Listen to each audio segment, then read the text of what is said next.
extra, extra. The miracle healer Bruno Groening. Extra.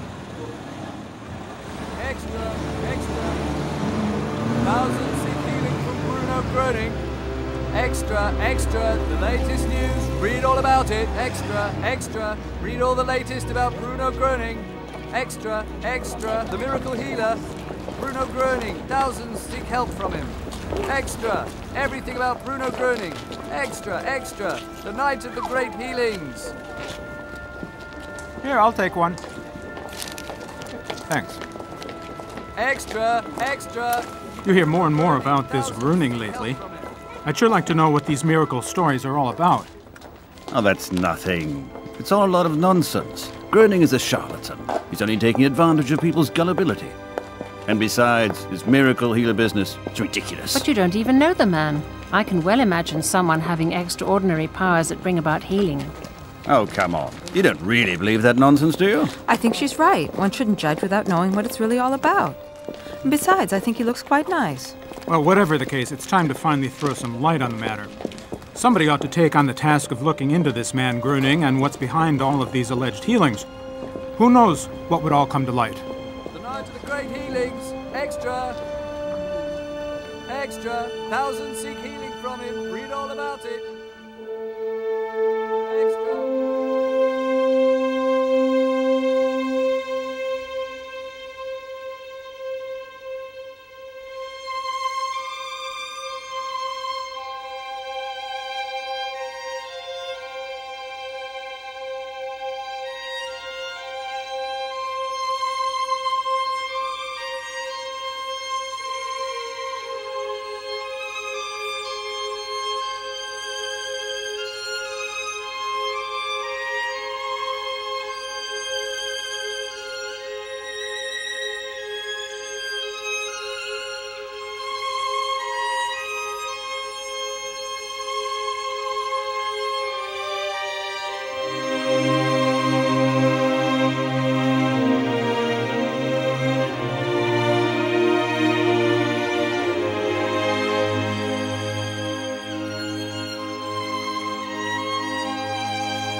March 1949. Newspaper reports abound.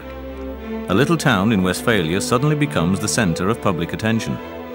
There is talk about an alleged miracle healer. More and more people gather in front of the home of the Holzmann family on the Wilhelmsplatz in Herford. They want to see a certain Groening, who is supposed to have healed a severely ill boy. Many come out of curiosity, but most are hoping for help and healing through a man completely unknown until that time. They are all taken by surprise by this phenomenon. But many years before, he had already predicted that these events would occur. Dann erzählte mir in einer Nacht plötzlich. Then one evening, he suddenly told me everything he would eventually do, that thousands of people would come to him, that he would heal, that scientists would come. And then I started to have my doubts and said, all right, that's enough, that's going too far. And then he said that I would be with him, that he would need me. That was even worse. Bei ihm sein, bräuchte mich. Das war noch schöner. Und eines Tages war verschwunden. War weg. And then one day he just disappeared. He was gone, and his wife was completely at a loss. He simply wasn't there anymore. War nicht mehr da. Und ich komme in dieses Flüchtlingsbüro. Then I went into this refugee office, a cigarette shop, and the shopkeeper said, "Have you seen the magazine yet? The new one?" I don't know if it was Quick or Review. I don't remember what they were back then. He said, "Here, take a look at the title page. The Miracle Doctor of Herford." That was the first report about the Hülsmann matter in Herford. War die erste Reportage über die Hülsmann-Sache in Herford. Und ich komme nach Hause. And I go home, and there is a letter there saying that he needs me and that I should come. Und ich fuhr nach Herford und da war schon sozusagen Hochbetrieb. I drove to Herford, and when I rang the doorbell, there were already hundreds of people in front of the house. Everything was hermetically sealed, and no one was allowed in. Then an employee, Egon Arthur Schmidt, came and let me in. He said, "Mr. Gröning is already waiting for you." After entering, I found out that he wasn't even there. He was somewhere in the Rhineland, in Viersen, I think.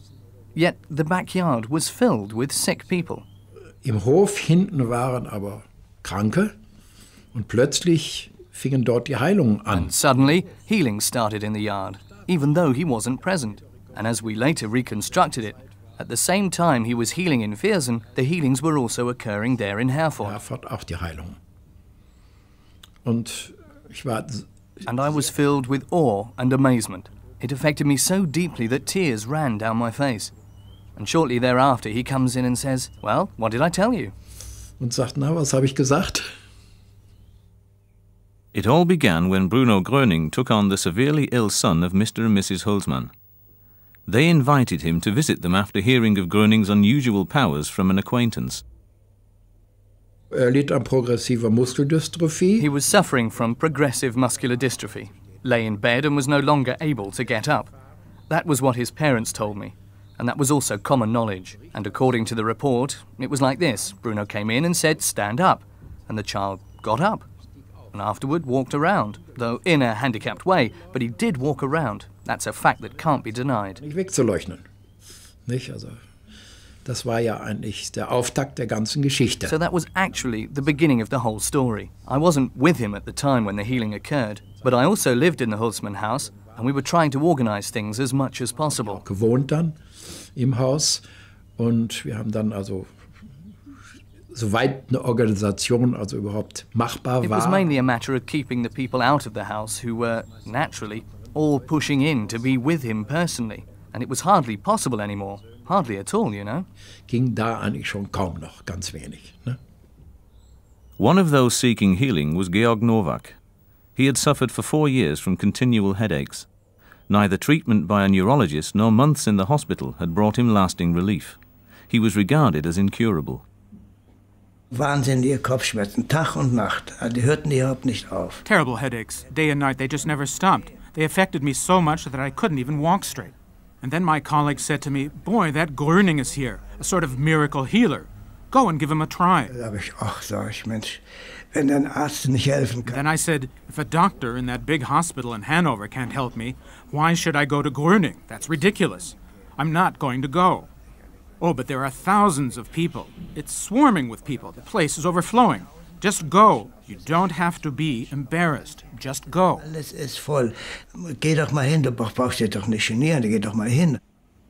Keiner sprach mit den anderen, alles war stumm. They didn't speak to one another. Everything was silent and still. No one said anything. And we waited for Mr. Gröening to appear on the balcony. Meanwhile, there was always the clock on the church nearby. The bells rang, and so we always knew how late it was. Dann immer, wie spät wir hatten. Und am Abend erschien ein Mann. And in the evening, a man appeared on the balcony, but it wasn't Mr. Gröening. It was someone else. And he told us we had to be patient and that we had to wait for Bruno Gröening. He isn't here. He's with the severely ill. You've got to be patient, but he's definitely coming. Kommt ganz bestimmt. Und keiner sagte wieder was. And everyone was silent again, and the man went away, and we waited and waited, and we waited 3 days and 3 nights. And then Bruno appeared. Dann ist der Bruno erschienen. Und als auf den Balkon kam. And then when he came out onto the balcony, there was, it's hard to describe, a restlessness. He's here. The excitement of it. Und dann hat gesagt, ihr Hilfesuchenden. And then he said, you seekers of help, you seekers of healing, you, the lame, get up, you can walk. You don't have to sit in a wheelchair, you can walk. But no one stood up. And perhaps they were all still doubting, I don't know, but no one stood up. Aber es stand keiner auf. Dann hat nochmal. Then he said again, spreading his arms, stand up, you lame, you can walk. Und dann sind sie aufgestanden. And then they stood up. I was stunned when I saw that, and wasn't the only one with tears in my eyes. Wenn Sie dann gesehen haben, when you've seen people stand up like that, when Gröning spoke to them, or when he just stood there, or when he said, stand up now, and the people stood up, or when people with crutches threw them away and walked without them, then you can't look at such a person as a charlatan anymore. Charlatan betrachten. More and more people report of extraordinary healings associated with Bruno Gröening. Even people diagnosed as incurable by physicians swear by his wondrous powers. It is clear to see that Gröening only speaks to the sick people, which makes the whole thing even stranger. A reporter from the South German Sunday Post reports, "It's beyond my comprehension. Bruno Gröening heals the lame, the blind, the dumb, one of the greatest phenomena of this century." That's the unanimous opinion of many experts about the Gröening case. Ich war junges Mädchen, 18 Jahre alt. I was a young girl, 18 years old, and I always had back pain. Actually, I'd had back pain since I was a little girl, and it got worse because I had a profession where I had to stand up. Eben einen stehenden Beruf ausgeübt habe. Und I heard about Bruno Gröening, and I thought to myself, go and see for yourself. Jetzt überzeugst du dich mal selbst. Und plötzlich geht ein Raunen durchs. And suddenly there was a murmuring among the people there, and they said, he's coming, Gröening is coming. I say, but we can't see anyone. Yes, yes, he's there, over there, way to the back. He was about 100 meters away. Also 100 Meter von Del ab. Und hab da gestanden und hab gedacht. I stood there and thought, all right, Bruno Gröening, if you're such a great healer, then help me. I want to get rid of my back pain. And I thought of nothing else. Schmerzen loswerden. Und nichts anderes gedacht. Und hörte ich ihn von Weitem sprechen. Then I heard him speaking from afar, but I didn't understand the words. I couldn't hear them. But inside me, something was going on. I noticed that at that moment I thought, he can indeed help you.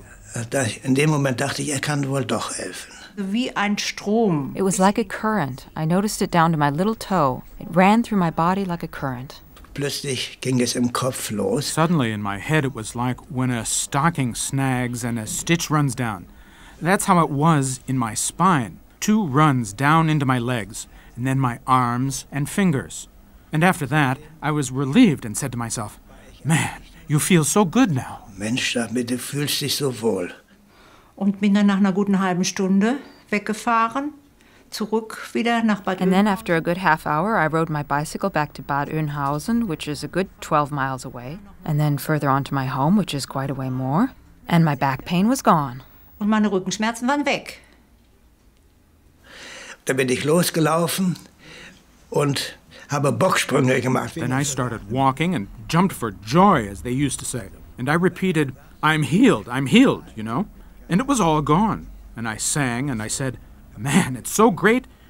You've never had it so good, so wonderful. So was hast du noch nicht gehabt, so schön. And when I approached my waiting colleagues, they asked, well, what was it like? What happened to you? When I said, I'm healed and I don't have headaches anymore, they didn't believe me. And I reminded them, you were the ones who insisted that I go to see him. It's really true. You can believe me, it's true. After that, they asked me every day, have you had any headaches yet? I told them no. They also noticed that when I bent over, I didn't break out in a sweat anymore. That's right, the symptoms were gone. And since then, I haven't had any more headaches. I'm 80 years old now and still haven't had any. Und immer noch nicht. und kam nach Hause. Und da saß mein Vater und mein erster... I got home, and my father was sitting there with my first husband. I already had a close relationship with him back then. They were playing chess, and my mother came running in because, of course, I hadn't come home at the usual time, but rather a little later. Back then, people didn't have a telephone or anything, and I was excited. They could sense it. My mother said, "You were glowing when you came in." Looking back, naturally, we talked about it. Im Nachhinein haben wir uns natürlich darüber unterhalten. Und ich habe dann zu ihr gesagt, es ist also was ganz Wunderbares passiert. Und alle drei schauten mich nur an und ich erzählte... I told her, something really wonderful has happened. And all three of them just looked at me as I told the story, just as I'm telling it now. And then my former husband, my first husband, said, "What nonsense." Und da spürte ich so richtig so den Zorn in mir aufsteigen. And then I felt myself getting really angry. But I didn't say anything. I turned around and I went out thinking, he's wrong. My back pain is gone. Als Dankeschön habe ich ihn... To thank him, I laid out some provisions, something for him to eat. He got sacks and sacks of mail every day. They lay at his door, and I put the food next to them. Coffee, butter, sausage, and so on. Und da habe ich das dann daneben gestellt. Kaffee und Butter und Wurst und so weiter. In Herford fing es langsam an, dass the mail here in Herford gradually started to come in sacks, and we couldn't begin to open and process all that post. There was no way, no personnel at all for that. We couldn't keep up with it. It was put into sacks set aside in the corner, more or less, and it was also impossible to handle specific letters. Letters of petition came for Gröning from all over Germany. They even came from abroad. The stream of healing seekers doesn't let up. Ja, ich wurde im Jahr 1943 an Bord eines U-Bootes verwundet. Yes, I was wounded in 1943 on board a submarine. My left elbow joint was shattered, and I was brought to the Naval Hospital at Stralsund, where I was operated on. Eine Operation stattfand. Nach der Operation... After the operation, they found that my arm couldn't be moved and remained bent. They tried to stretch my arm with a sandbag. Den Arm zu strecken. Durch den Verstärker. Because of the stiff arm, I was unfit for submarine duty. I was like that until 1949. Man kannte mich nicht anders. That was how people knew me. I was often just called the one-armed man, because it looked as though my left arm was artificial. Durch einen Vetter meiner Frau wurde ich auf Bruno Gröening aufmerksam gemacht, der mich bat. My wife's cousin told me about Bruno Gröening and said I should go to him for my own good. He even took me there. Brachte mich auch dorthin. Gröening betrat den Raum. Er war kleiner, als ich mir vorgestellt hatte. Gröening entered the room. He was smaller than I had imagined and spoke with us, holding a short speech, a religious one, and kept pointing out that God had given him the power to help. Kraft gegeben hätte, zu helfen. Und dann... And then, after he'd spoken a good quarter of an hour or 20 minutes, he asked us if we could feel anything. Unfortunately, I had to answer no. The other men, I think there were two, had felt something. The one in the leg, the other in the neck. And then I left the Hülsmann house after Gröening asked me to show up again. Aus Hülsmann verlassen, wurde zwar von Gröening aufgefordert, mich dann noch mal sehen zu lassen. Ich bin dann nach Hause gegangen. Then I went home and I entered downstairs. I felt less observed there. That's probably why I went in through the cellar and not through the house, not through the front door. Then I tried to straighten my arm, which had been like that for years, and it became straight. Und wurde gerade. Und habe dann nur geschrien. And then I could only yell, I can move it, I can move it. Bin dann die 2 Treppen hoch. I went the 2 flights up to our hallway door and knocked on the pane over and over again with my right hand, paying no attention to the bell, just knocking on the door, yelling over and over, I can move it, I can move it. Natürlich war sehr kritisch. Naturally, I was very critical. I didn't know which pigeonhole to put it in. As far as I knew, it could be hypnosis or suggestion, you know? A couple of possibilities came to mind where I might put it, but it didn't fit in them. It was simply something completely different that I just never experienced before and couldn't fit into my existing knowledge. It didn't work. Nicht einordnen konnte. Es war nicht drin. Man konnte sich das nicht erklären, wenn man einem Menschen People couldn't figure it out. A person they'd seen going around for years with a stiff arm could suddenly move it. Then the question naturally arose, how did that happen? And then I actually always spoke in favour of Gröning and said I hadn't believed it beforehand, but had been convinced through my own healing that he was able to do something with me that the medical doctors just hadn't been able to. Friedrich Sensmeyer had suffered from chronic inflammation of the sciatic nerve. For months he had been in severe pain and finally was only able to walk with a cane and was unable to work. The physicians were at a loss and expected long-term paralysis. His son-in-law remembers. The treatment had naturally gone on for over 2 months, but there was no improvement. Finally, he came to the point at which he simply said, "I can't walk anymore." We were naturally taken aback, but the doctor couldn't tell us anything either about what could be done or what the problem was. Mr. Jakschitz went to the Wilhelmsplatz in Herford with his father-in-law. Bruno Gröning addresses the seekers of healing again. However, they stay there only half an hour. Friedrich Sensmeyer considers the whole thing nonsense. Am nächsten Tag kam ich nach Hause und dann habe ich mir... When I got home the next day, my wife says, "I have a surprise for you." I say, "What's happened now?"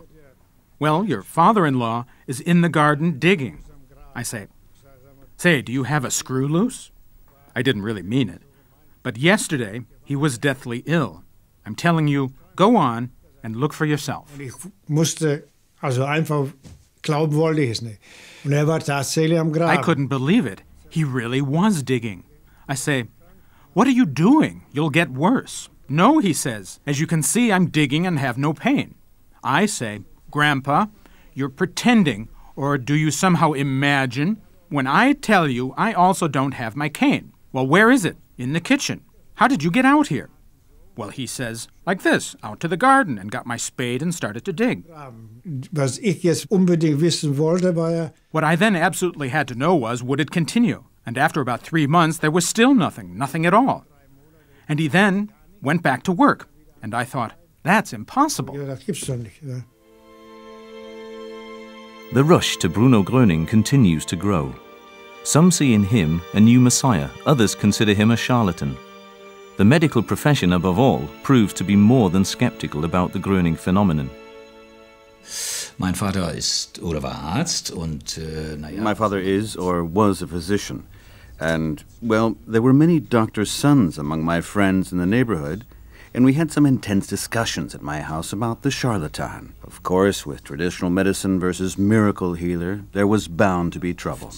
Mit ihm zusammen auf den Wilhelmsplatz gegangen. Man traf dort sehr viele Ärzte, die das... And I often went with him to the Wilhelmsplatz. You also saw a lot of physicians there watching attentively, naturally shaking their heads with a certain lack of understanding, and perhaps also with a little professional jealousy. So we saw a lot of the sons, my friends after all, with their fathers. And I tell you, and I can't change it, but there were also many physicians there, and they argued, but with absolute disapproval. And none of them showed the slightest bit of understanding. War also absolut ablehnend. Da war also aber auch nicht so ein Fünkchen Verständnis da. The medical profession pressures the city. The mayor then declares on May 3rd, 1949, a temporary healing prohibition against Bruno Gröning. The confusion over the so-called miracle healer gradually comes to a head. He, on the other hand, visits Superintendent Kunst to discuss the situation. He hopes to be helped by him. Ich habe ihn insgesamt, glaube ich, 4-mal längere Zeit gesprochen. I believe that altogether I spoke with him at length 4 times. I didn't consider him a charlatan. I considered him a serious man. For me, it was unquestionable that powers went out from him that caused healing in people. For me, the decisive thing in such matters was that God has many ways to help people. Den Menschen zu helfen. On May the 13th, 1949, there is a conference of the Herford City Administration with a medical examination and control commission that was called together to advise on the Gröning case. Present are the Chief City Director Meister, Superintendent Kunst and high-ranking physicians. Das Gespräch war nicht vor einer betonten Freundlichkeit. The conversation was not particularly friendly. Naturally, the gentleman arrived with a high degree of mistrust. We then separated, and the city acted in a way it felt to be correct. The fundamental prohibition on healing against Bruno Gröening is maintained. During these days, seekers of healing storm the Herford City Hall. He himself follows the call of other people in the surrounding towns. Als Kind habe ich Beschwerden gehabt mit dem Herzen. As a child, I suffered from heart problems. They were so bad that I would have to sit up in bed night after night. Gesessen habe im Bett. Meine Mutter hat dann öfters auch mal einen Arzt nachts gehabt. My mother would often call a doctor at night because I was in danger of suffocating. And the physician, Dr. Kampsmeyer from Hiddenhausen, had diagnosed a heart valve defect, from which I would have to suffer my entire life. Hat dann also eine Diagnose gestellt, also das ist ein Herzklappenfehler. Und dass ich also da mein Leben lang drunter leiden müsste. Ich durfte also auch zu der Therefore, at the time, I wasn't allowed to do any sports in school. I was always there on the sidelines when it came to sports. My health was so bad that I thought I wouldn't last much longer. Bot sich dann die Gelegenheit. Es war also so schlimm, dass ich also gedacht habe, es dauert nicht mehr lange. Nicht? Und dann bot sich dann die Gelegenheit bei Bruno Gröening. Und ich bin dann. Then the opportunity came with Bruno Gröening, and so I went into this house where he was in the Lower Wiesen Street, and then I cried. I still remember it exactly, and said, "Mr. Gröening, can you help me too? I've got heart trouble." Ich hab's mit dem Herzen und so. Und dann sagte er, ja, mein Sohn, sagt er. Ja, mein and then he said, "Yes, my son." And he put his hand there on my chest and on my head and said, "Yes, my son, you can go now. You are healthy now." Da bin ich rausgegangen, hab geweint. Meine Mutter Then I went out and cried. My mother was standing out there. I said, "Mother, I don't have any heart trouble anymore." Then I cried, and it was really over with. I could sleep. I was in my 14th year, and from that day on, I've been healthy, and I'll be 60 next year. Ja, werde ich 60. Ja, das ist also, ich habe... I also played sports again. For example, at school back then, we played kickball. And then I played sports again. There was nothing more. There were no more health problems. The healing has lasted. It has simply lasted until today. Es hat angehalten. Es hat einfach angehalten bis heute. Also meine Mutter hatte Lungenembolie und mit ihrer... My mother had a pulmonary embolism and always had difficulties with her bowel movements. And now she had lain for 6 or 7 weeks without a bowel movement. No excretion. Ausscheiden. Es war Folgendes, dass die Ärzte... It was as follows. The doctors had given her an enema, etc., but nothing had moved. So the bowels were dead. One can say they had gone numb. My mother was so swollen. She had developed such a belly. You can imagine when nothing had come out for 7 weeks. Vorstellen, wenn das 7 Wochen gar nichts rausgekommen war. Und so hat sie die Ärzte So the doctors gave up. They couldn't help anymore. Jetzt, wie Herr Gröening da nun... Then, when Mr. Gröening was with us, he said to me, "Bring me a glass of water." Ja, und ich an der Pumpe habe Wasser geholt. So I fetched some water at the pump. "So, Mrs. Grafarend, take 1 or 2 swallows now." And my mother drank. "So," he said, "do you know what you have just drunk? Your new blood, which is now running through your veins." Bruno Gröening often emphasizes that a person's blood is contaminated. He, on the other hand, is able to transform it through the power of God and thus enable healing. Und wie ich an den Tag nach Hause kam, war von der Arbeit zu Hause geblieben. And when I came home the next day, my father had stayed home from work, and then he started talking. I have never experienced such a thing in all my life, he said. I've got about 7 basins full of what Mother got rid of, and everything came out. Everything was cleansed. Gereinigt. Und dann sagte mein Vater, Herr Gröning, was And then my father said, Mr. Gröening, what do I owe you? Nothing at all, he said. It's just that the medical profession is in turmoil and is against me, and can't understand that the sick are being healed where traditional medicine fails. Dass die Kranken geheilt werden und die Schulmedizin versagt da oft. Ne? Aber war ganz ruhig und nicht, dass... But Bruno was very calm and was not spiteful towards the physicians. It's only that they want to get rid of me. And if you would write a documentary report. And Father wrote 4 pages the next day. Ja, hat Vater an einem Tag 4 Seiten geschrieben. Bruno Gröening considers it important to document his activity. Thus, many letters of thanks and healing reports from that time have been preserved. Anderen Tag kam der Arzt wieder, kam ja jeden Tag, und die Krankenschwester. The doctor came again the next day. He came every day with a nurse to have a look. The doctor made a place on the bed and sat down. Setzte sich hin. Frau Graf Arendt hat sich Mrs. Graf Arendt, I have never before seen an illness disappear so suddenly. And that was the gist of what he said. In etwa. Ja, und so waren wir überglücklich. And so we were overjoyed. And my mother hat noch 20 Jahre. Lived in good health for another 20 years, for which we are all grateful. Wo wir alle dankbar waren. On June the 7th, 1949, a total prohibition to heal for all of North Rhine-Westphalia is proclaimed against Bruno Gröening. His assistants, Egon Arthur Schmidt and Erich Kuhlmann, informed the crowd.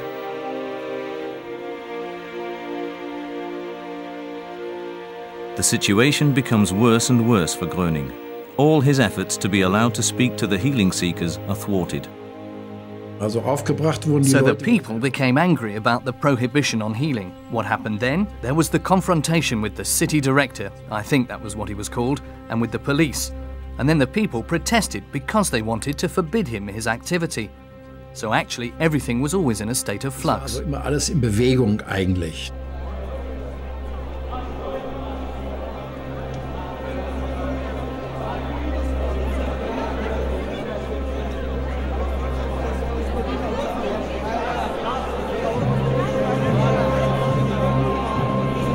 Egon Arthur Schmidt, who documents these events in Herford in his book The Miracle Healings of Bruno Gröening, writes of the dramatic development in those days.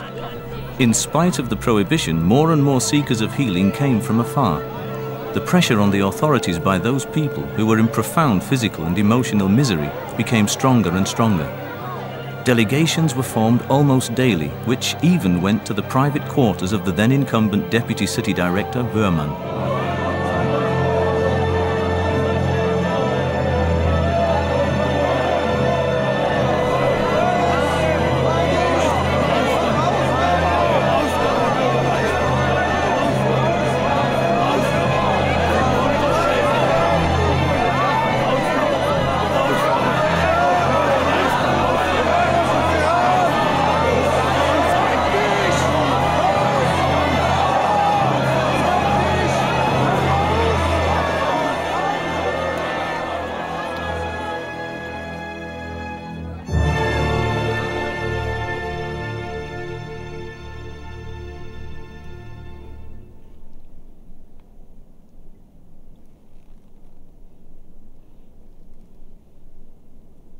I grant Gröening permission to heal, effective for this evening.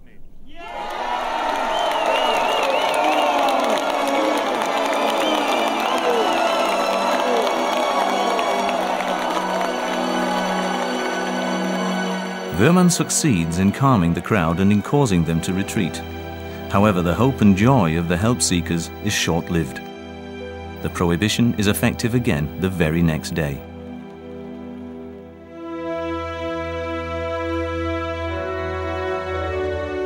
In the end, Gröning's hands are tied.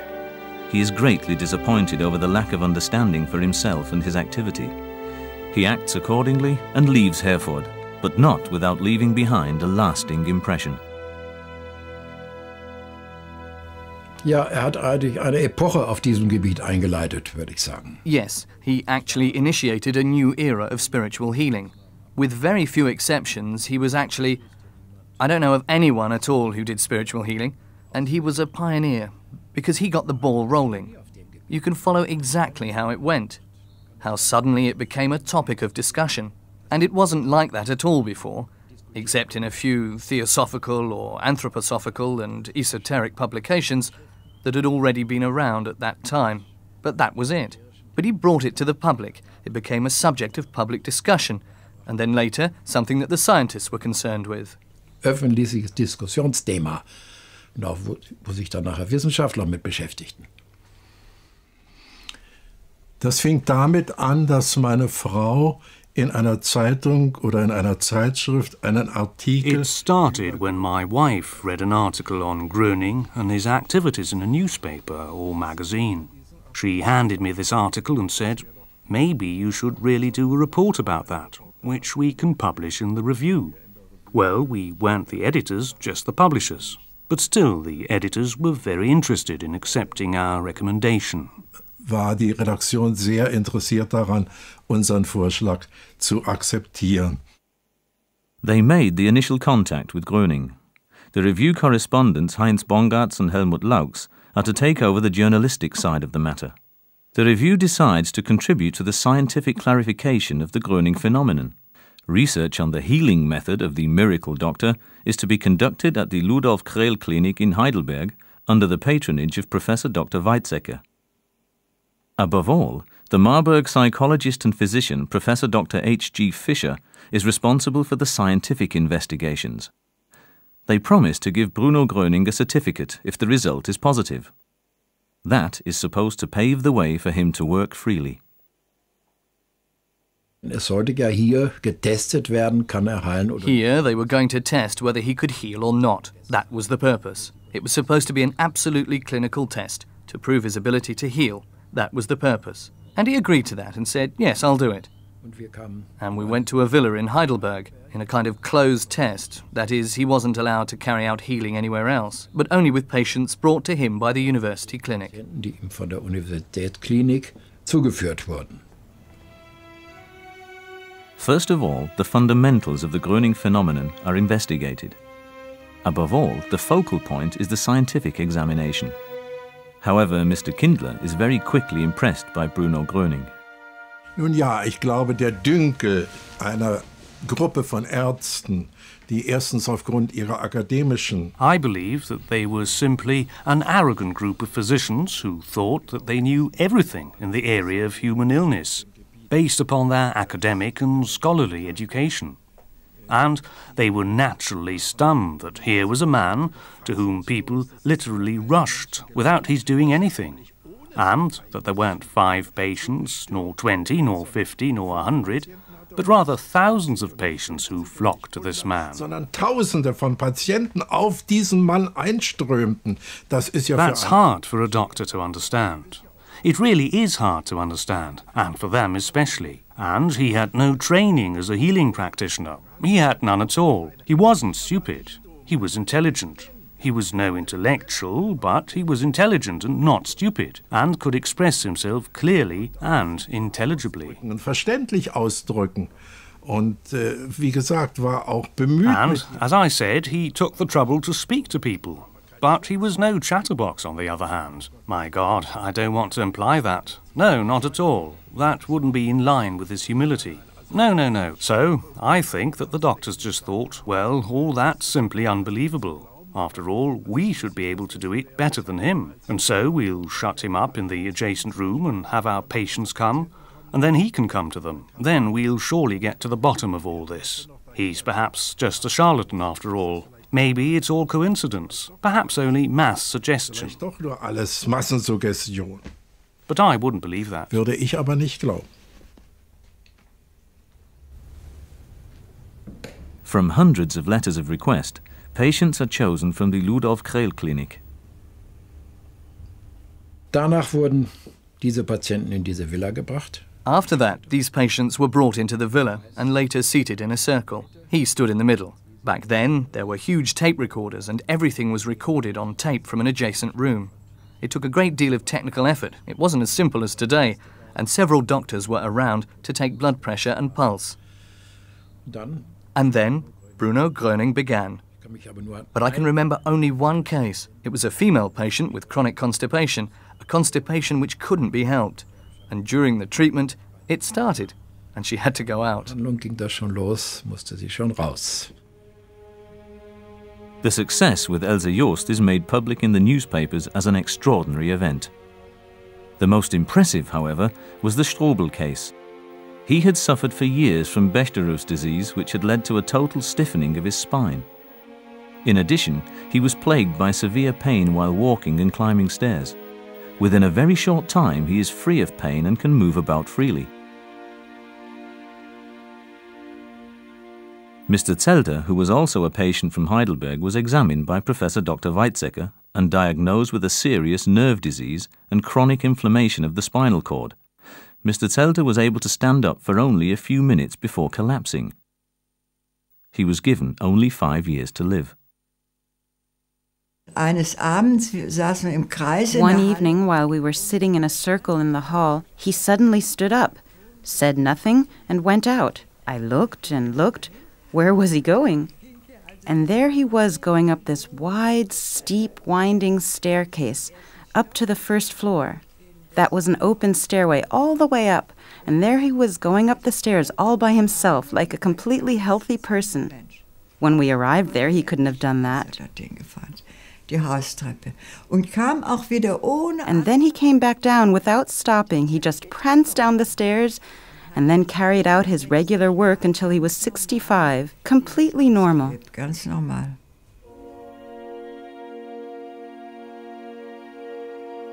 The doctors appeared impressed.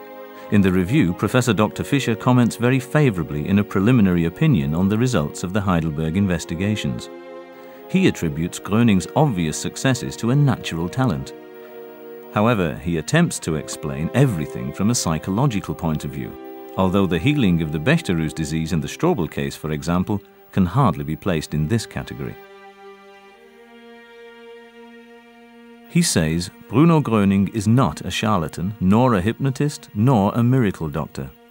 He is rather a talented non-medical psychotherapist. He makes the effort to help people with their emotionally caused ailments out of a childlike, natural empathy that also has a religious basis. He doesn't claim to be a prophet or messiah, but he has a devout sense of mission.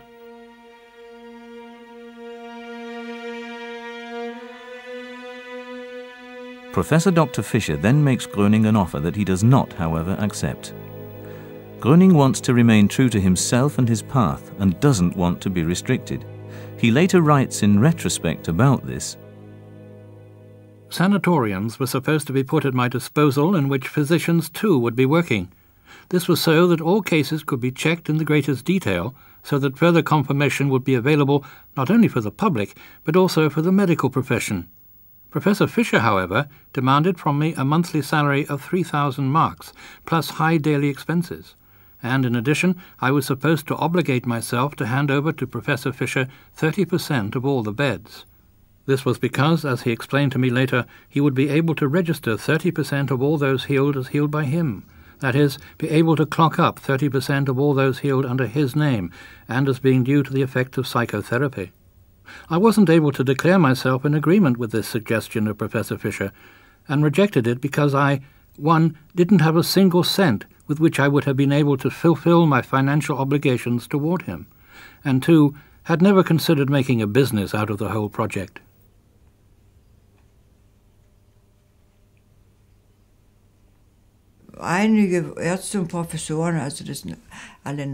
Several physicians and professors, I didn't notice all their names, wanted to win over Gröning for the treatment of their patients. Für ihre Patientenbehandlung gewinnen.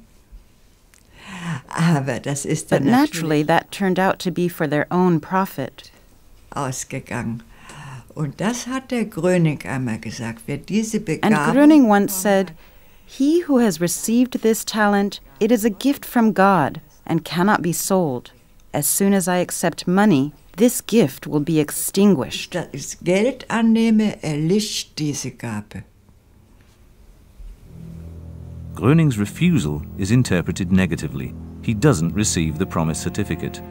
Suddenly they say that his secret has been discovered. Groening remains misunderstood. The review experiment has ended. Wir machten ja nicht nur Illustrierte damals, sondern begannen damals auch schon. We didn't do only glossy magazines at that time. We had already begun to set up the book publishing, and you can see a little of what we published, and that I was naturally very interested in psychology. Over there is the 15-volume work, The Psychology of the 20th Century, so I am familiar with the subject matter. But Groening is a one-time phenomenon who couldn't be classified in any psychotherapeutic or psychological school. Psychotherapeutischen, psychologischen Schule einzuordnen. Darum sage ich denke, war... I think he was a deeply religious person. But I also had the impression that a group of doctors, I don't want to generalize, a group of doctors wanted to use him and did use him and exploited his knowledge. But his knowledge was not to be fathomed. So they weren't able to learn to do the same things that he had done. It remains a secret. Das konnten sie nicht. Es bleibt ein Geheimnis. Groening once said in connection with this, "It isn't right that the very people who don't grasp anything consider themselves knowledgeable and therefore can't grasp what knowledge is. That the ways of science haven't been 100% correct is proven alone by the number of scientists who suppressed their feelings and allowed the intellect to speak instead. I certainly can't be understood by the intellect." Eines Tages sucht er uns auf, um sich mit uns über das, was er vorhat oder nicht vorhat, zu beraten. Und wir hatten damals ein Haus. One day he visited us to talk about what he was or was not planning. And at the time we had a house in Munich with a big garden. And the house was also still serving as our publishing headquarters. He came there, but before he came one day, I don't know any more the day of the week, let's say we had an appointment at about 3 o'clock, but people who wanted to come into our house were already gathering there at 1 or 2 o'clock. But I attempted to prevent that because I didn't want to embarrass him. Moreover, the police had also turned up, and they were probably supposed to assure that he didn't appear there. Dass dort nicht etwa auftritt. Ja, also well, they were standing out there in front of the gate. We had locked the gate because we were thinking of the prohibition and didn't want any difficulties for ourselves. But above all, not for Groening. We knew that he already had enough trouble. When he arrived around 3 o'clock and the gate was opened, the people, the number of which had meanwhile increased, nevertheless streamed into the garden. The police hadn't prevented it, nor, of course, had we, for we had no desire to get the crowd worked up.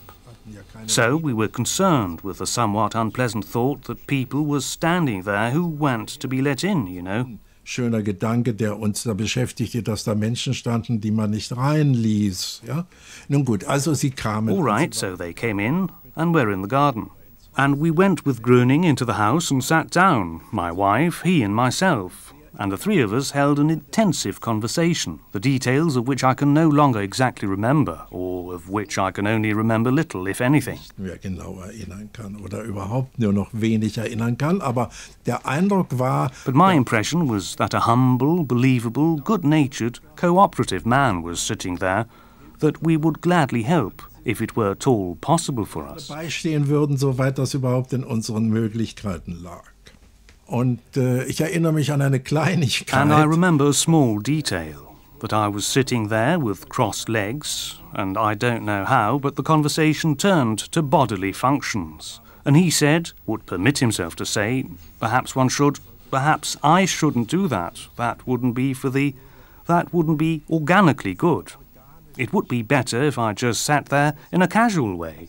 I think that he might be right. Ich glaube, könnte recht haben.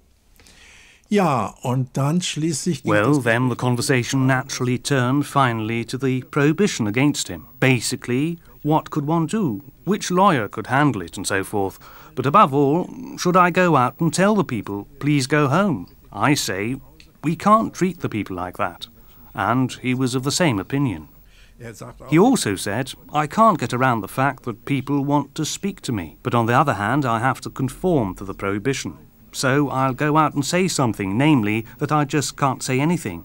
And that's what happened. I took him outside. In the garden we had a big swimming pool, a square one, but without water. It wasn't filled at the time. And on one side of the pool there was some steps going to a little hill with a little sitting area. Gab es eine kleine Treppe zu einer kleinen Erhöhung, zu einem kleinen Gartensitzplatz. Dorthin brachten meine Frau. My wife and I took him there, expecting him to go up the few steps and address the crowd around the pool from there and tell them how sorry he was. Stehenden Menge zu sprechen, zu sagen, wie leid es ihm tut. Aber siehe da, blieb stehen. But see, he stopped, didn't go up the few steps, and instead went down into the swimming pool, the dry swimming pool. In den trockenen Swimmingpool.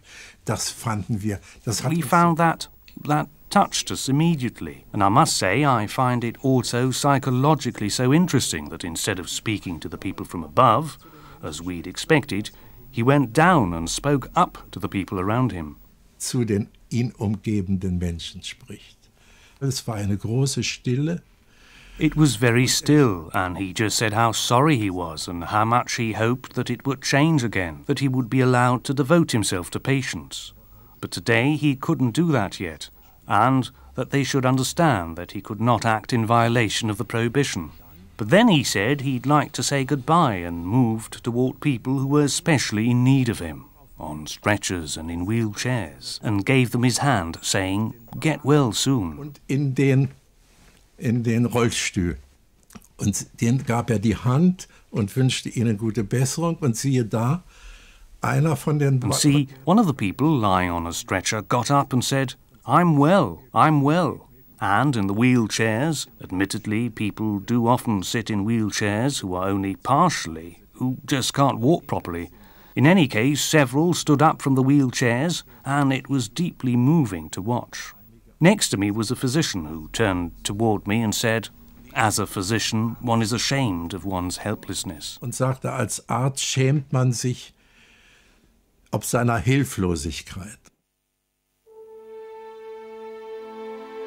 In the time that follows, more and more people wonder about Groening's origins. In various biographical statements, he writes, I was born in Gdansk, Oliver, on May the 30th, 1906, to August and Margareta Groening as the fourth child of 7 siblings. During my childhood and youth, I gradually came to the conclusion that I had special abilities, which, radiating out from me, tended to have a calming or healing influence on people and animals.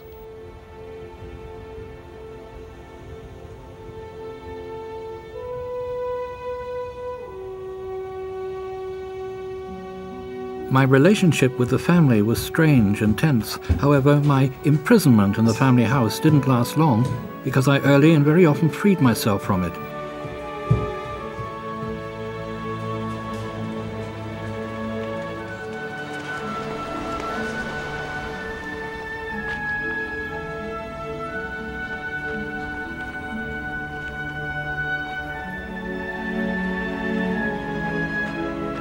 The woods and my friends, the animals, were so strong that they kept pulling me toward them. There I experienced God in every shrub and every tree, in every animal, even in the rocks.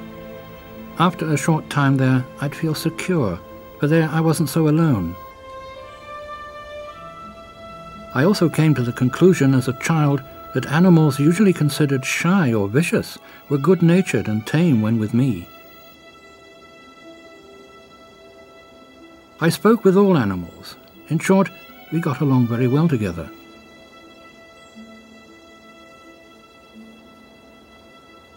Wherever I was, I could stop and contemplate, and it always seemed to me as if my entire inner life broadened into an eternity.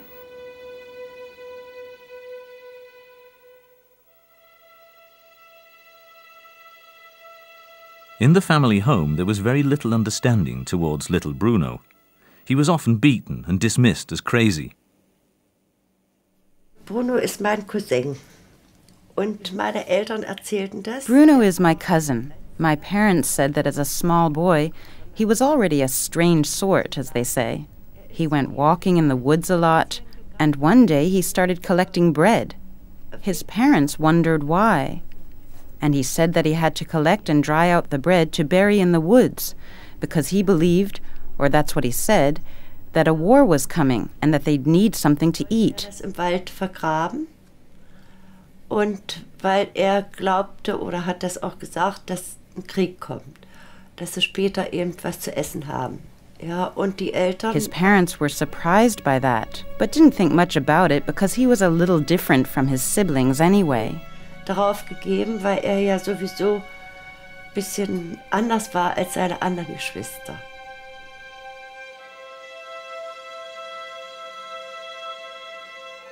In an affidavit in the year 1949, August Gröning said of his son Bruno, "He was even able to predict certain events, such as the beginning and end of the First World War. He also predicted the death of his mother, as well as the beginning of the Second World War in 1939. He saw and predicted it all. He also had a characteristic that enabled him to heal people from illness and relieve suffering."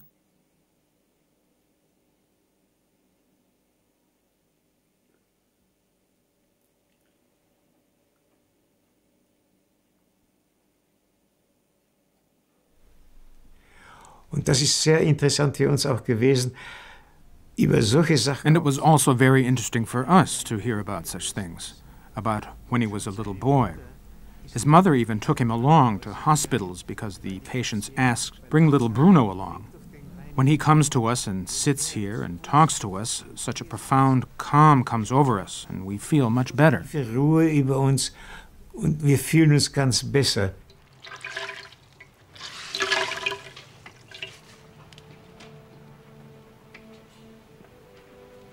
Mother, can you still hear me?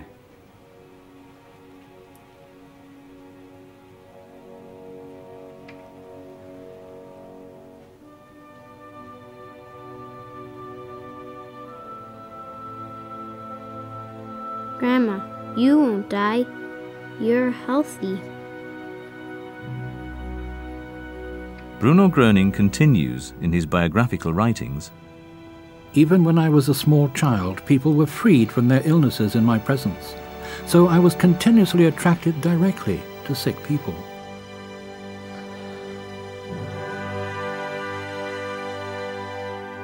I attended public school. After discharge from there, I started a commercial apprenticeship. I was there 2.5 years.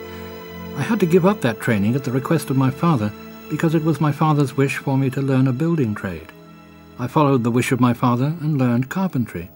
However, I didn't graduate with examination because at that time in Gdansk there was high unemployment. For this reason, I had to give up my training 3 months before graduation because the firm where I trained had to close due to insufficient orders.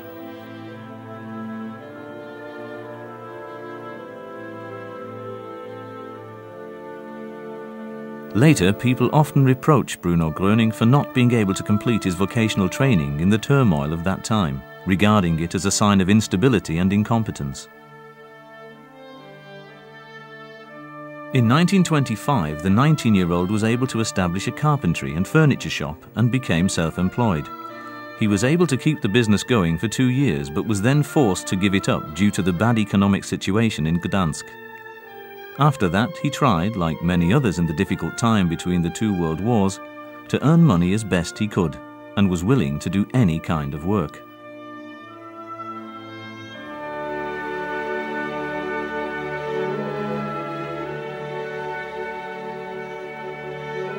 I carried out all those jobs with interest, and I especially wanted to undergo an apprenticeship in which I could study the knowledge and know-how of people in all situations and on all social levels, and learn how they structured their lives. I sought not only the poorest of the poor, but also the richest of the rich to learn how they lived. Max Brun, an early friend of Gröning, remembers, "It was in 1931 when I urgently needed living space for my family. The search led us to the house in Gdansk Langfuhr, 77 Ring Street, number 2. We were taken in and were given one of the rooms in the 2-room flat where Bruno Gröning lived. Even back then, Bruno Gröning never thought of himself. His supreme commandment was to help his fellow man and give them new strength. To him, it didn't matter whether the person was seeking health or needed some other help. Even then, he was often called to go to sick people. But he would never take a penny for it, regardless of what the problem was. On the contrary, he would even give these people his own last cent. But I would also like to especially emphasize one thing. It concerns the things that have happened in the world in the past years, including the partition of Germany. Even the beginning and the entire course of the war have taken place precisely as Bruno Gröning predicted.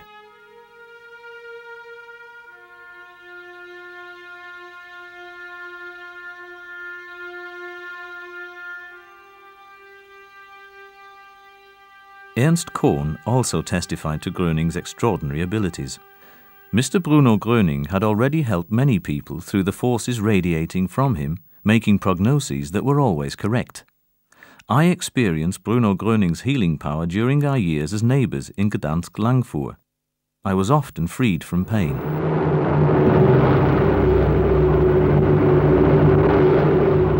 When the Second World War broke out, Bruno Gröning was 33 years old. He himself regarded the war as a clear sign of how far man had separated himself from God. He remembers in his biographical statements, I was inducted into the army in 1943 at the age of 37. There was trouble because of my attitude.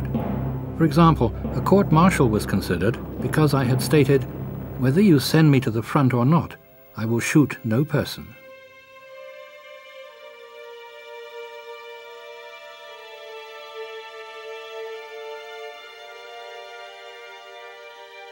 Bruno Gröning was taken prisoner by the Russians on March the 5th, 1945. There too, he is supposed to have healed many fellow prisoners. Since he minced no words with the camp administration and stood up for better living conditions for his fellow prisoners, he was regarded as rebellious. As Gröning later reported, however, a few Russian officers stood up for him and saved him from being shot.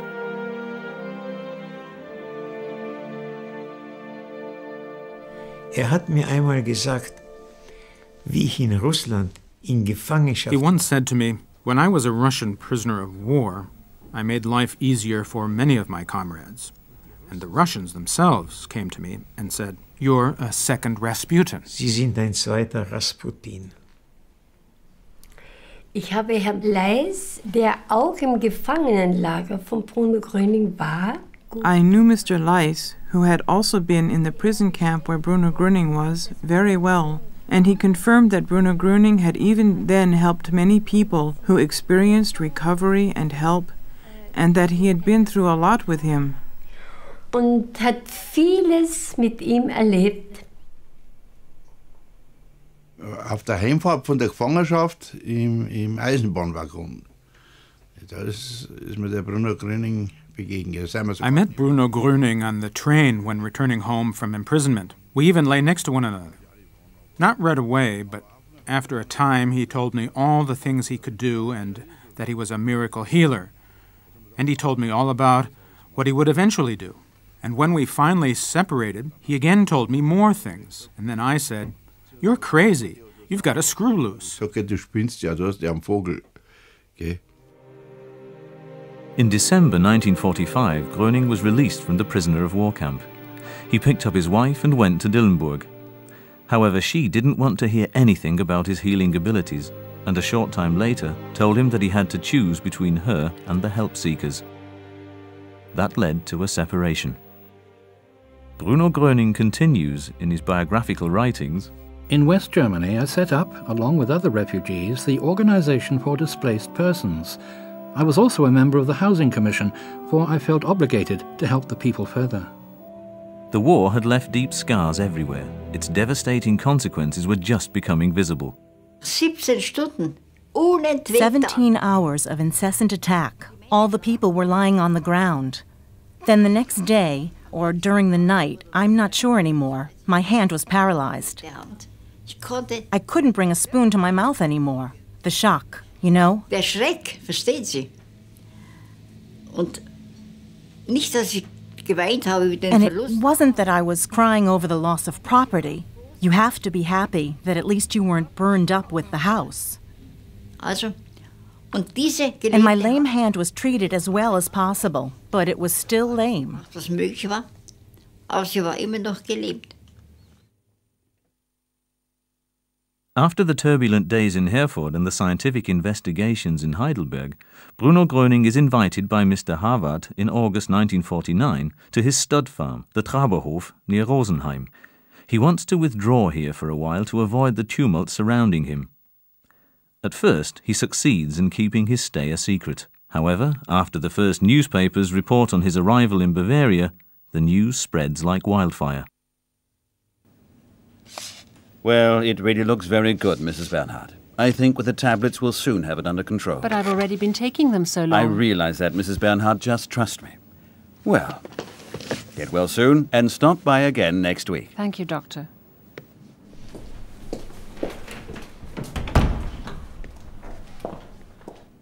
Heinz, I have to speak with you right now. Well, Fritz, you can't just simply... You won't believe what's happened. What's the matter? I was in Rosenheim today. Take a seat first. I was in Rosenheim today at the Traberhof. You won't believe what was going on there. There were thousands of people. And Gröning, Oh, God, that Gröning. Are you going to start with that again? There were so many sick people there in wheelchairs and on stretchers, and suddenly some of them stood up. Oh, no, stop it. But they could really walk again. Fritz, pull yourself together. That's all just a faked show. But I saw it with my own eyes. They get paid for it. They only pretend to be healed. Don't let them make a fool of you. When I was in Munich, I telephoned the Traberhof immediately. It happened that Mr. Kuhlmann came to the telephone. I told him that I was interested as a healing practitioner and student of Dr. Schmidt. Then he said, "We are happy when such people come and observe us." Glücklich, wenn diese Menschen kommen und uns prüfen. Naja, es kamen also immer mehr Menschen, bis es dann mal... Well, more and more people came. More and more people until there were thousands. I would guess up to 5,000, you know? It was hard to estimate.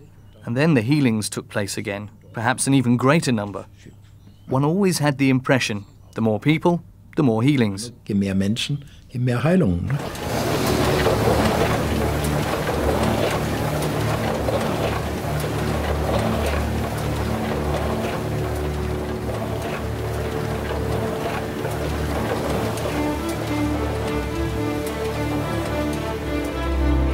The press starts a big fuss. The reports are numerous. They report in a sensational style, and the Traberhof is now called the Bavarian Lourdes. As a result, there are soon mass gatherings. The Traberhof becomes the rallying point for countless seekers of healing.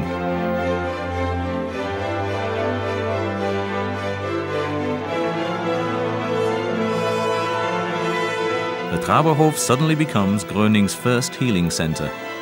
Reports of sensational healings are heard everywhere. He just looked at me like this, and I showed him my hand, so more or less. And then, I don't know, was there a table there or something? In any case, I had my hand like this, and suddenly my fingers were drumming, like drum fire, a long time. I can't do it as fast now as I did then. And at that moment, the paralysis was gone. It went away within half an hour, really. We were both happy, because he was always so glad when he could personally experience it so quickly. And that was really a great gift for me. Das war wirklich ein großes Geschenk für mich. None of the applications had helped. The herbal baths, medication, exercises, nothing had helped. The shock from that night of bombing had remained so deep within my joints. Yes, one can really speak of a special healing. Da kann man wirklich von einer besonderen Heilung sprechen. The Traberhof becomes a world event. On some days, up to 30,000 people gather on the grounds of the stud farm. People also travel from abroad to see Gröning. After the turmoil of wartime, the sick and suffering see hope here again and ask for help and healing. I went on my motorcycle to the Traberhof. In Schlossberg, I picked up my aunt, who also wanted to come. Da war meine Tante drum und die wollte auch da mal hinkommen, also mitgenommen. Und dann haben wir ganz hinten gestanden, vielleicht vor 10.000 Menschen. We stood way in the back, and about 10,000 people were there. I don't remember, it was an incredible number. When he came out onto the balcony, it was already dark and the lanterns had already been lit. He came out and sort of looked around and said, "Hey, Michel is here, Michel is here. Come up here, to me, right away." Ja, komm nur gleich rauf zu mir. Das war für mich direkt ein Wunder. For me, that was a real miracle. I was doing well again at that time. But when I left the prison camp, I had very short hair and weighed 96 pounds. Dann so, ne, ganz morgen, mit 96 Pfund, das war der Höhepunkt für mich, wie mir aus der Menschen. That was the greatest moment for me, the way he found me in the crowd. And I was standing way in the back with my aunt. And he said, "Michel is here, Michel is here. Come up here to me, right away." You can't imagine finding me among such a mass of people, even if he had been able to find me there a month afterward. But it was 5 years afterward. Wenn's vielleicht ein Monat danach gewesen wäre, hätte ich gesagt, ja, selbst da war es so, nicht? Aber das war ja 5 Jahre danach, nicht? Dann sind wir vorne an die Haustür da hingekommen und da war Polizei gestanden. Die wollten mir auch nicht. We went forward to the front door and the police were there and didn't want to let me go up. Then I said, "I'm the one he called to go up." And then they didn't want to let my aunt go along. So I said, "If she can't go with me, I won't go up either." So they let her in. Then I went in and he said, "Do you remember how you said I was crazy and had a screw loose?" That was the first thing he said to me. I said, "Yes, I still remember that very well." He said, "I told you that you would read a lot about me in the newspaper." And that is what happened. Von mir in der Zeitung lesen, hat er gesagt, wie wir rausgegangen sind. Und so ist es auch gekommen dann, gell? Even the weekly newsreel reports on the events at the Traberhof. Today's new catchword, Bruno Gröening.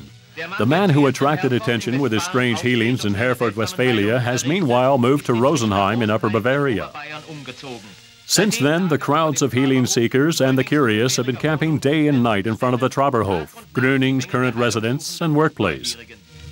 Gröning's special powers, the revelation of his previous successes, and the faith of his followers, often causing ecstasy, have rendered the Gröening case a much-discussed phenomenon. Science is taking a cautious stand, above all in regard to the lasting effects of Gröning's healings.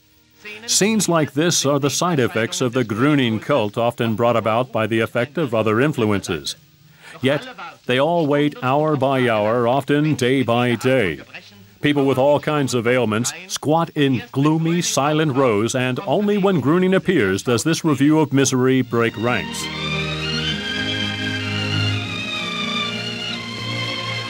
Gröning's appearance on the balcony is the moment they've been waiting for, a strange, dubious phenomenon of our times.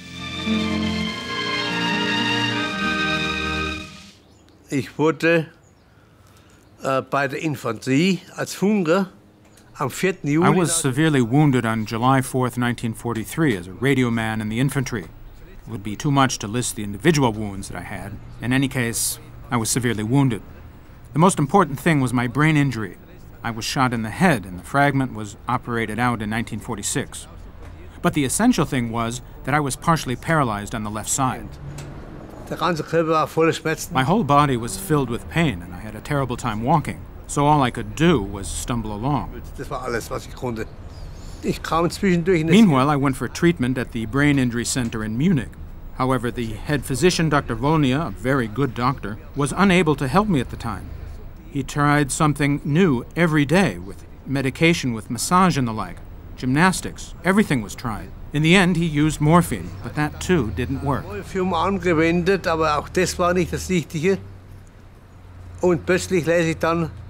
And then suddenly, I read one evening as I was returning from devotions, I saw a comrade of mine sitting at the window in front of me reading a tabloid newspaper with the big headline, "Bruno Gröening helped me." That fascinated me so much, somehow the thought of Gröening. So I spoke to my comrade and asked him if he wouldn't accompany me the next day. He went to Rosenheim by train and got off. I didn't know where Gröening was, where the so-called Traberhof that was written about was supposed to be. Didn't know anything. I also didn't know whether Gröening was there. And on leaving the station, we saw many people with canes or crutches going in a particular direction. Then I said to my comrade, hey, we've also got to go that way. Du, da müssen wir auch hingehen. Wir kamen zum We Traberhof came to the hin. Traberhof, and there were already a few thousand people waiting for Gröning.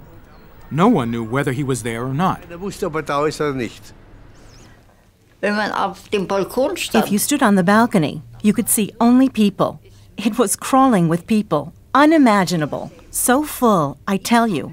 It was hard to even get to the house at all. Überhaupt an das Haus hinzukommen. Gröning kam zur Gröning Tür. came through the door onto the balcony and first leaned against the balcony railing, leaning with both arms spread out wide. I will never forget that picture. Für mich ist das Bild nicht mehr wegzudenken. Und da hat Bruno Gröning die Menschen. And then Bruno Gröning greeted the crowd, saying, "Please, position yourselves so that you aren't touching one another." Keiner den anderen berührt. That took some time, as it was very difficult because there were so many people and all so close together. We had to spread out so that no one touched anyone else. We held our hands stretched downwards and were really very still. You could have heard a pin drop, despite the many people. It was really unbelievable. Aus diesen vielen Menschen da hier. Es war schon unvorstellbar. Ich hatte den Eindruck, As he stood there on the balcony, I had the impression that he was conscious of his mission. That was what gave him the strength and power. Ausstrahlung. Hatte nicht viel, hat schon einiges geredet. Aber He said a lot, but for my ears the most important thing was, you must believe in God, and you should trust me. sollt ihr vertrauen. Everything else was just so many words, understand? That became the foundation of his work. Seines Wirkens geworden. Bei mir hat sich Folgendes abgespielt im Körper. The following occurred in my body. I became very hot inside, felt my blood so strongly and felt my pulse so strongly. It beat as if, so to say, I heard the pulse of the blood running through my body. Puls, das Blut lauschen gehört in meinem Körper. I became incredibly warm, and it was such a strange feeling, the likes of which I had never before experienced, nor have ever since. Auf jeden Fall ging mir von dem Moment an besser. In any case, from that moment on, I felt better. That revealed itself only after the healing, when we left to travel back. I was able to take normal steps again, instead of just stumbling along as before. My colleague no longer had to lead me. I could walk normally. I even carried my cane part of the time and walked freely without it. My comrade said, "What are you doing there?" I said, "I feel so good that I can walk without the cane." He was astonished. And when we returned, the news spread very quickly. Everyone knew about it and was surprised that I was suddenly able to walk again like that. From that moment on, the doctor didn't need to give me any more medication, no morphine, nothing. And it lasted. Since then, I've never been seriously ill. Ich habe nichts mehr gebraucht. Hat angehalten. Ich war seitdem nie mehr ernstlich erkrankt.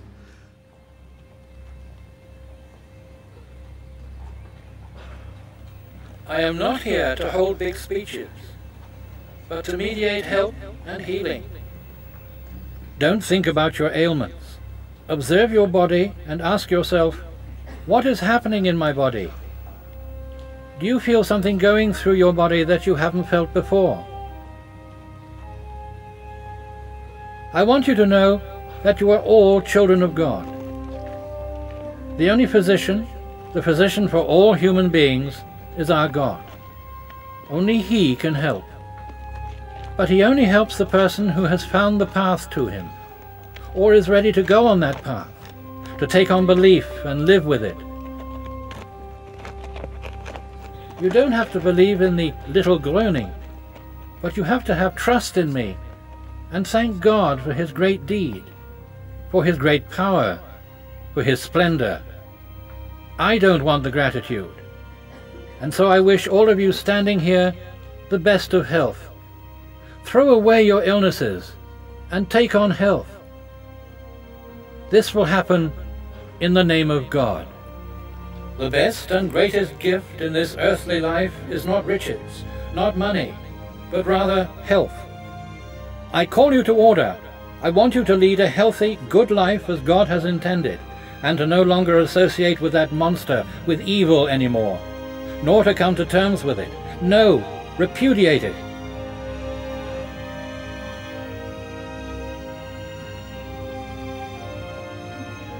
When you do all of that, only then does God begin to work in man. Order is God. Order is help. I can see! I can see! I can see again! I can see again! I can see again! I can see again! I can still remember one case. A blind man who suddenly yelled out in the crowd, "I can see, I can see." Well, I brought him up to know for sure. After all, it was after dark. I said something like, "How many windows are lit in that house?" and so on and so forth. And he answered me. Und später habe ich diesen Mann dann, weil wir Zeugen mal für einen Prozess brauchten in München, irgendwo hatte ich seine Adresse. And later I visited that man because we needed witnesses for a lawsuit in Munich. I was somehow able to get his address. It was a really primitive hut, sort of a little cottage. He was busy hanging wallpaper. Obviously, he was able to see, you know? Offensichtlich konnte er sehen, ne? Was ich gesehen habe, das waren die Rollstuhlfahrer. Und da ist also... What I saw were the people in wheelchairs. And there were quite a number. I don't remember anymore how many, who actually followed Groening's command and got up out of the wheelchairs and push the wheelchairs themselves. That's what I saw. Haben den Rollstuhl selbst geschoben, das habe ich gesehen. Eine Ungarin, ich nehme an, eine Zigeunerin. A Hungarian woman, I assume she was a gypsy, fell to her knees and with clenched fists screamed again and again, "Thank you, Groening, thank you, Groening." Then I spoke to her and asked what she had had. So she showed me that both her hands had been paralyzed, but she was still very young, early 20s. Very chic, very elegant for after the war, and then she could suddenly spread her hands out again. Jetzt auf einmal kann sie die Hände wieder auseinander machen.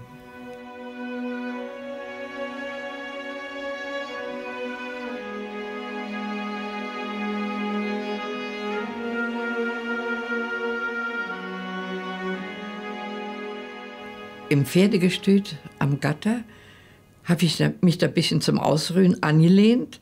Sitzmöglichkeiten gab es ja nicht. I was leaning on the fence of a stud farm to rest a little. There was no place to sit, you see, when a man came up to the hurdle and wanted to jump over it. And I said, "Why are you here?" And then he jumped over. It was at least a meter high, or 1.2 meters. He placed a hand on the hurdle and jumped over it. I said, "You're out of place here. What are you doing here?" "I've been here the whole week." It must have been Thursday or Friday. "And on Sunday I was here the first time, and suddenly I can walk." I said, "That's impossible." "No, it isn't," he said. "I was lame." And he opened his wallet and showed me a photo of himself severely handicapped. And he was pictured on 2 crutches. He said, "It's been 4 or 5 days, and I can walk. Don't need crutches anymore." Und sagte, jetzt sind es schon 4, 5 Tage und ich kann gehen. Ich brauche keine Krücke mehr. Sonst hätte ich, wenn mir nicht noch seinen Ausweis gezeigt hätte, Otherwise, I wouldn't have believed him if he hadn't shown me his ID. Oh, was he ever beaming with joy. I tell you, he had a lot of energy. He was at least 50. To jump over the hurdle, not even all young people can do that. That was really impressive. Also das war schon beeindruckend. At that time, a great documentary film is made on Bruno Groening and the extraordinary events at the Traberhof. Rolf Engler is responsible for the direction and production. The film is supposed to depict the events in an objective, informative way. News of further healing continues undiminished. Herr Pavel hatte multiple Sklerose. Und ist während des Krieges Mr. Bavai had multiple sclerosis, and during the war he was sent from one hospital to another. No one could help him. It was so bad that he could no longer work after the war. They had fled to Rosenheim from the Sudetenland. Sie waren aus dem Sudetenland geflüchtet nach Rosenheim. Seine Krankheit war so weit fortgeschritten, dass nur noch sitzen konnte. His illness had progressed so far that he could do no more than sit. He could barely stand, and when he shaved, he had to hold one arm with the other in order to do it. Dass das vollführen konnte, die Tätigkeiten. Ich war öfter mal bei ihr gewesen und sah, wie I was often at her house, and I saw how sick her husband was. He was only able to move forward from the bed to the table. Someone had to hold his hand so that he could bring a spoon to his mouth. So he was a very, very, I would say, deathly ill person who was just vegetating away. Todkranker Mensch, der nur so dahin vegetierte. Stand mit seiner Frau am Traberhof unter Tausenden von Menschen. Alle warteten He was standing with his wife among the thousands of people at the Traberhof. Like them, everyone was waiting for Bruno Gröning. And then it was said that Bruno Gröning had to go away. Mrs. Bavaria left her husband and went quickly over to where the car with Bruno Gröning was starting. Bruno Gröning startete. Und sie rief, Herr Gröning, ich bitte Sie, helfen Sie meinem Mann.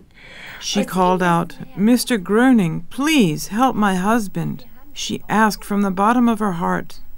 And he reached out from the car and held her hand firmly. And she ran along as the car started to move. And he finally said, He will be helped. Es wird ihm geholfen sein. Es war ihr diese Begegnung mit Bruno Gröening so wertvoll, dass ihre Hand gehalten hat. This encounter with Bruno Gröening meant so much to her because he had held her hand. Automatically holding up her hand and arm, she fought her way back through the crowd to her husband and said, Well, my dear, this hand has just held the hand of Bruno Gröening. And she gave him her right hand. Und in dem Augenblick ist ihm eine Kraft zugefügt. And in that instant, a power entered him and took over his entire body. And he felt so good that he suddenly had the feeling that he was free from burdens, illnesses, and handicaps. He was able to walk to the train. Konnte zum Zug laufen. Mein Mann hatte mir von der Fabrik oft irgendeinen Jungen geschickt. My husband often used to send a boy from the factory to give me messages. We had no telephone. So when someone knocked at the door, I said, Just come on in, Max. And suddenly there was Mr. Bavai standing before me. I said, Have you just run up the stairs? He said, Yes, that was me. I said, But that can't be. I've been healed, and I'll have a lot of trouble. I have to go to various physicians, have to report everything. Since I'm well, they'll stop the pension that I've been getting because of the illness. I can take on a job again any time. So we were naturally all speechless. Bekommen habe, denn ich bin ja gesund. Ich kann ja ohne weiteres wieder einen Beruf ergreifen. Also wir waren natürlich alle sprachlos. Mr. Bavai's success report is also taken down in an affidavit in order to document the special events. Later, he even becomes a close associate of Gröening. His old ailments never return. Many other people report of similar phenomena. Umgegangen ist mit 14 Jahren, als ich erst mit Ferienentzündung gekriegt. Und da bin ich When I was 14 years old, I contracted phlebitis. I sometimes fainted from the pain. As a result of the phlebitis, I got a pulmonary embolism, blood clots in the lung. Blutverhaftung in der Lunge gehabt, die Lungenembolie, und da bin ich noch 3 Tage bewusstlos gewesen. After 3 days, I was unconscious and the doctor gave me shots. At night, I sat in bed and couldn't get any air. Irgendwo in der Kinderweit auch keine Luft nicht mehr gekriegt hat. Dann ist so dahingegangen und da war ich auch bei Ärzten. Und die haben geraten. The doctors advised amputation of my leg because that's what was causing the blood congestion. That's what they recommended. I didn't want that at all. I didn't want to live anymore. Wollte ich absolut nicht. Und ja, lieber eben nicht mehr leben. It seemed impossible that anything could help. Da noch was hilft, dann ist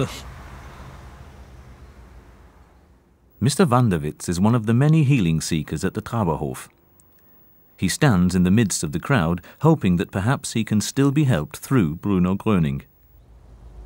So ungefähr eine Stunde, da ist mir so gut gegangen dann und mir wohlgefühlt und leicht und war der innere Druck. After about an hour, I felt so good. I felt so calm and light. The internal pressure and all the pain were gone. From then on, it went very well for me. I was able to sleep at night again. I didn't have any more trouble with my heart or breathing. The village doctor that had previously treated me moved away. Later, he asked my mother if I was still living. My mother said, yes, he's doing quite well. He couldn't believe his ears. So, ja, mir geht's gut. Der ist von Staunen nicht mehr rausgekommen. Der war noch mit 50 Jahren. At 50, I once asked my mother why I hadn't been given the farm back then. The doctors had said I would only live to be 30 to 35 at the most. Ja, aber die Ärzte haben gesagt, ich wäre höchstens 30, 35 Jahre alt. Dann habe ich da einen Hof nicht gekriegt. Countless healing reports from that time testify to the variety of healings. Elisabeth Schwert had been deaf in her right ear for 20 years. She is healed, although the doctor treating her had declared that it would be impossible for her to regain her hearing. Mrs. Loschelders is healed from Bechtereau's disease. At the Traberhof, Hugo Pacholke is healed from rheumatism and sciatica of long duration. The 57-year-old Senta Saltner is cured of the stuttering that she has had since she was 6. Mrs. Kozinosmina is healed from the neuralgic pain she has had for 10 years. Hans Schonauer is healed from multiple sclerosis of 11 years' duration. He now walks easily without a cane. Lina Brandl is also healed. She had had inflammation of both hip joints for 10 years and had been declared incurable. Johann Schäfer is healed from a very painful duodenal growth and a severe gastroptosis of 13 years' duration. Paula Behmer is cured of a severe heart ailment.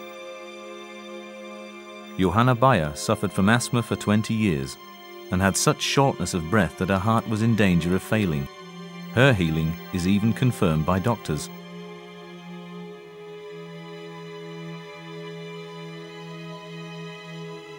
Franz Neerkorn had spinal polio for 30 years. His healing is also medically confirmed.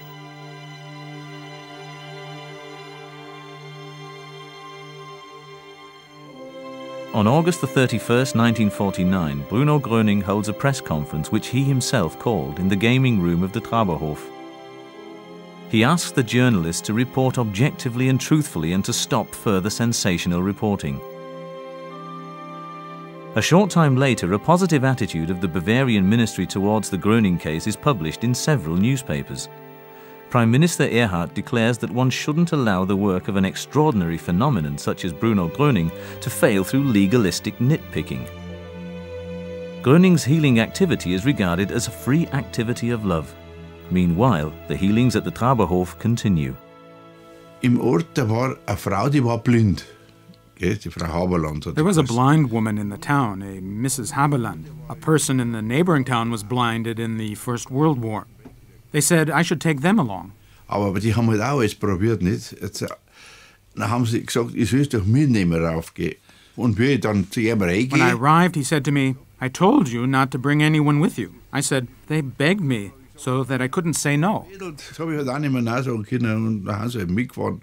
Und dann sind die draußen im Flur, im Korridor da draußen, da war ein Ding. In the corridor out there was an opening with a curtain, and outside there was a bench where they both sat. Haben die Torhand da drauf gesetzt.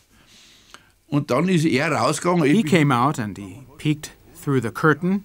He held the curtain around his face like this, came back in and said to me, the woman can already see again, but the man can't see.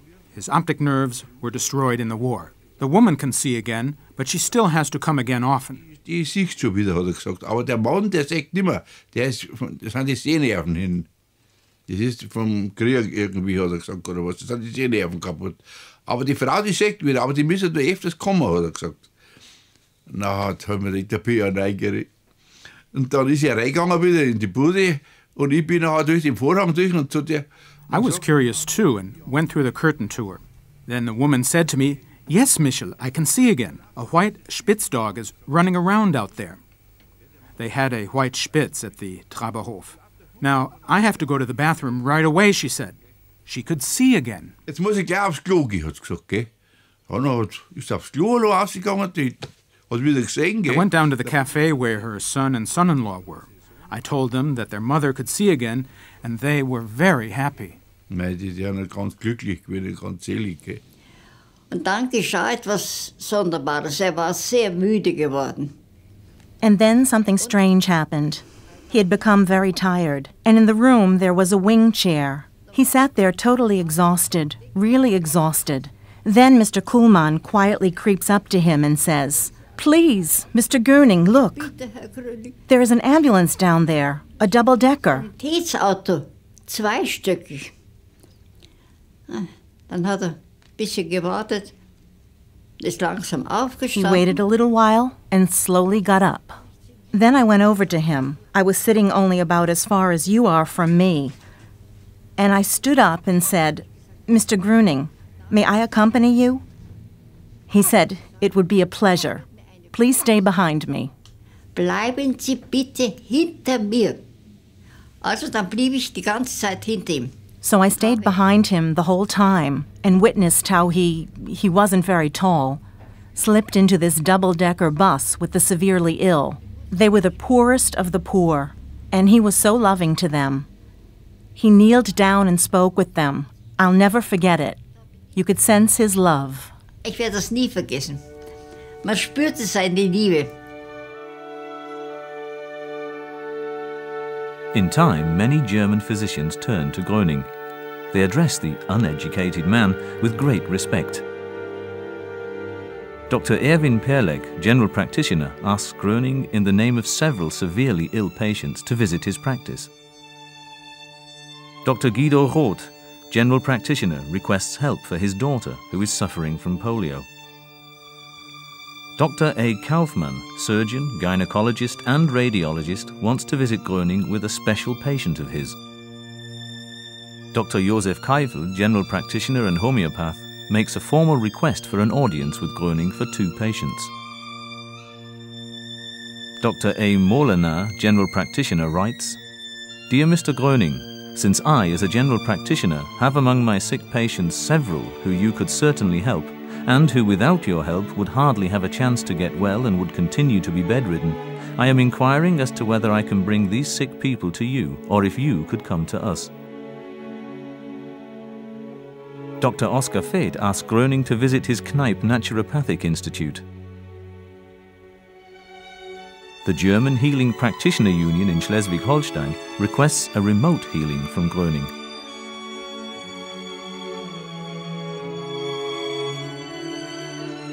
The League for Natural Healing writes, "Dear Mr. Gröning, we have followed closely all of the reports on your work up to now and sincerely hope that the authorities will soon come to an appropriate understanding with you too. The representatives of folk medicine in particular can testify to the prejudice with which the German bureaucracy has behaved for years in this field." Dr. Zetti too turns to Gröning. Der war sehr positiv eingestellt, der Dr. Zetti. He had a very positive attitude, Dr. Zetti, and Gröning had also been to his practice.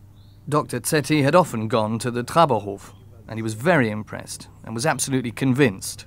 That's the best way to express it. Kann ich nicht anders sagen. Dr. Zetti, a general practitioner from Munich, had already made contact with Gröning. He writes in an article, "The Gröning phenomenon interested me as a physician so much that I have already spent many weeks, many days, but also many nights at Gröning's side. Through personal contact and the greatest concentration, he is able to heal or at least provide relief to the sick with the most severe ailments within a short time, among them even the blind. I've witnessed it myself." Wir hatten zum Beispiel am Traberhof war es, For example, we often had, I think it was at the Traberhof, Jesuits from the Jesuit College, which still existed near Munich at that time, but no longer today. There were a lot of Jesuits there who asked him religious questions, who conversed with him about religious problems. Just think about it. They're people who are 100% educated in the subject and have tremendous knowledge, but they were incredibly interested in him. Sich wahnsinnig für ihn interessiert. Und dann diese Geschichte mit dem Mönch aus Assisi. And there's the story of the monk from Assisi. He was a Franciscan, came from Rome, and he'd either been ordained as a priest or was about to be ordained. I don't remember anymore. I only know that he gave a very positive speech. I can't give any of the details, I don't remember anymore. Ansprache hält, ich kann im Einzelnen dazu nichts mehr sagen. Das weiß ich nicht mehr. Ich habe mich zwar auch mit ihm unterhalten und er war also völlig begeistert von Bruno. I also conversed with him. and he was very enthusiastic about Bruno. It was incredible for him, and he expressed himself very enthusiastically and asked Bruno for his blessing. Him, a priest. Als Priester, ne? The speech of the Franciscan was recorded in shorthand. He says, "I am deeply moved by the words of Mr. Gröning, and I must admit that I am reminded of the words in the Scriptures. By their fruits ye shall know them. The divine Saviour says that in relation to such people, and the fruit is good. The evil of mankind is very great. They persecuted Christ, and they persecuted his disciples. And they have persecuted all those, even pious priests, who have healed the sick in the name of God. Therefore, have courage and faith, and do what Mr. Gröning tells you."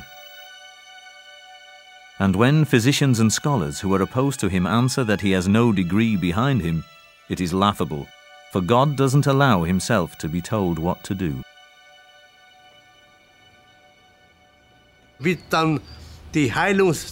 Bruno's healing ceremonies were thus far concluded, the Catholic and Protestant priests began to sing the hymn, "Great God, we praise thee," and all the people there on the field sang along. It was incredibly touching. Und die ganzen Menschen da auf dem Traberhof, alles hat mitgesungen, war unwahrscheinlich ergreifend.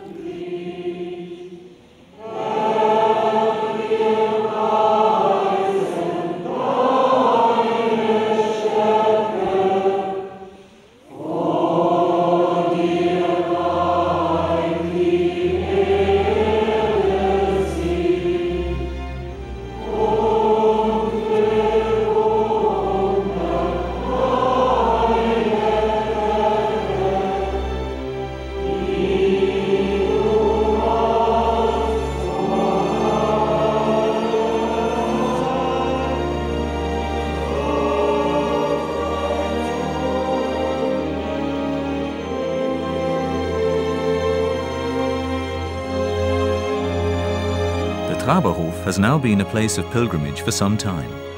Due to the news of countless healings attributed to Bruno Gröning, the people are moved and take on hope again. The reports spread like wildfire throughout Germany. Even abroad, Gröning is no longer an unknown.